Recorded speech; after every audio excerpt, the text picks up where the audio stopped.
Nós voltamos com o Sem Censura. Proteger os filhos é natural, mas o comportamento sem limite de algumas mães pode ser prejudicial. Sobre o assunto, vamos conversar com Graça Amorim, coordenadora geral do Grupo MADA, Mulheres que Amam Demais. De volta ao programa, né, Graça? Boa tarde, André, tudo bom? Bem? Estou feliz porque você está aqui. Que bom. Graça, como detectar uma relação de uma mãe possessiva? Quando é que a mãe já está passando do limite na vida do filho? Olha, muitas mães têm conversado comigo a respeito desse assunto no MADA.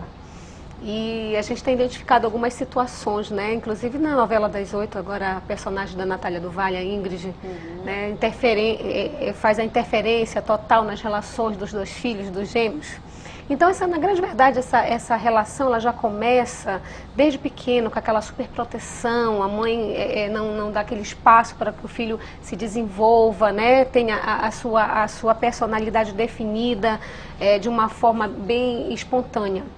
Então, ela começa a querer colocar suas vontades. As vontades na questão de estudo, no curso que o filho tem que fazer, a escolha da namorada, a escolha...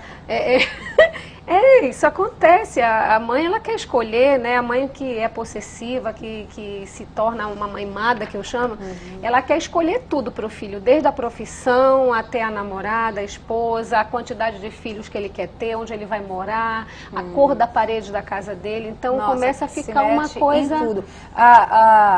Você acha, por exemplo, que desde criança a gente já pode identificar que aquela mãe está sendo super protetora, está sendo mada com o bebê, por exemplo? Às vezes a gente chega para visitar a mãe, não pega nele, não pega, lava a mão, vai te lavar, vai tomar banho, pode ser um sinal?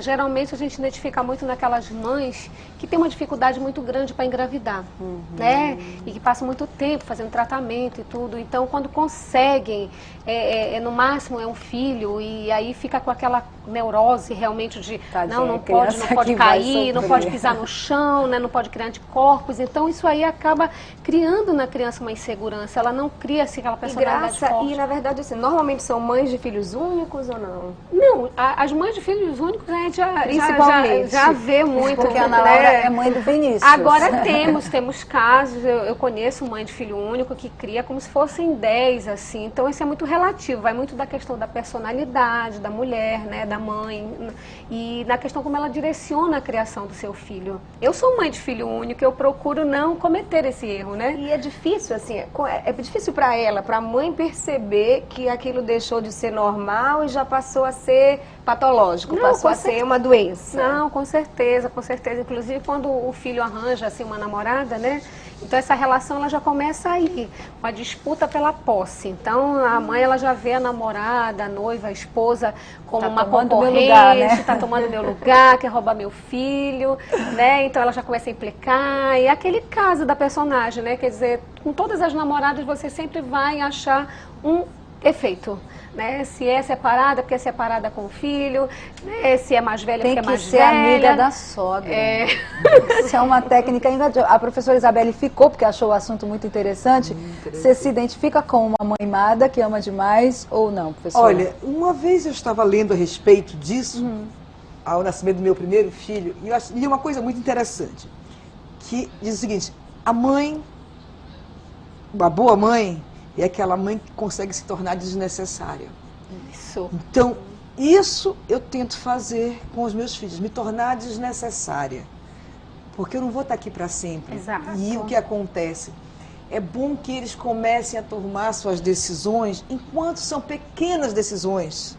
Porque se você toma todas as decisões por ele, ele não aprende a tomar decisões. É verdade, tem que criar uma independência, tem, então, com certeza. Tem. A mãe, ela tem que ter esse desprendimento e essa humildade para perceber que você, é aquela famosa frase, você cria os filhos para o mundo e não para você. Né? E que você não pode decidir pelo seu filho. Né? Ele que tem que decidir, ele tem que saber o que é certo, o que é errado. Se ele tiver que quebrar a cara, ele quebra. Né? Então, nós temos que perceber até onde podemos ir. Esse é um exercício interessante para se começar realmente desde pequeno, como eu falei.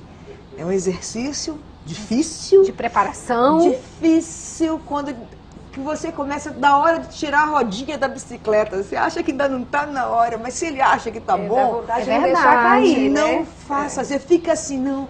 Eu não vou deixar, mas É. tem que deixar. A primeira vez que vai dormir na casa de um coleguinha. Isso é preocupante. Isso tudo assim vai rompendo e a gente só... Não é que você diga assim, tô tranquila. Não, você não tá, você tá com o coração na mão. Mas tem Mas que você deixar, né? sabe É. que se não permitir É pior. É pior. que eles tomem as pequenas decisões na hora das grandes decisões, as coisas ficam mais difíceis para eles. É verdade. Então tem aqueles casos também da mulher que ou ela é divorciada, ou ela tem um casamento problemático, ou ela ficou viúva. Então a tendência é ela transformar o filho no seu marido, né, no pai do seu irmãozinho mais novo, entendeu? Ela transfere na grande verdade toda aquela tensão emocional, né, aquela carência afetiva para o filho, que é prejudicial também, porque ele tem que seguir a vida dele, né, tem que ter a vida dele independente. No MADA vocês trabalham com a mãe, no caso com a mulher que ama demais, nesse caso com a Também, mãe, também. e com a família também, assim, com o filho, porque na verdade talvez o exercício tem que ser de todos, né? Porque na grande verdade, quando você trabalha a mulher amada em todos os aspectos, seja ela em relação ao seu parceiro, seja ela em relação aos seus filhos, ao seu trabalho, aos seus amigos, você está fazendo uma melhoria espiritual, em primeiro lugar, apesar de o MADA não ter uma religião definida, mas a gente trabalha o espiritual, o equilíbrio emocional, e a gente começa a notar uma transformação que vem de dentro para fora. E com isso, a própria família começa a observar essa mudança e o relacionamento tende a melhorar. Então, o tratamento que a gente faz via família é esse, é justamente mostrando para ela. Eu tenho casos assim nas reuniões de terça-feira, que é toda terça-noite a reunião MADA, inclusive hoje tem, né, às 19 horas, que tem mães que não admitem que são madas. Não, eu não sou. É por isso que eu falei eu agora. não É sou, difícil para a eu não- mulher perceber isso, para a pessoa que está envolvida, diretamente envolvida, né? Não, ela acha que é normal ela ligar 10 milhões de vezes pro filho durante o dia para saber se ele já comeu, se ele já tomou banho, né, se ele já foi pro colégio, enfim. Até e depois às vezes que é ele um homem cresce, já, continua ligando Onde ele tá à noite, é um com homem. quem tá e que horas volta. Às vezes é fazendo até o quê. casado já e ela liga para perguntar se ele já se alimentou, se já tomou banho. Graça, o alemão quer fazer uma colocação em relação aos pais. Tem pais que amam demais. Isso, tem pais também que tem essa mesma situação.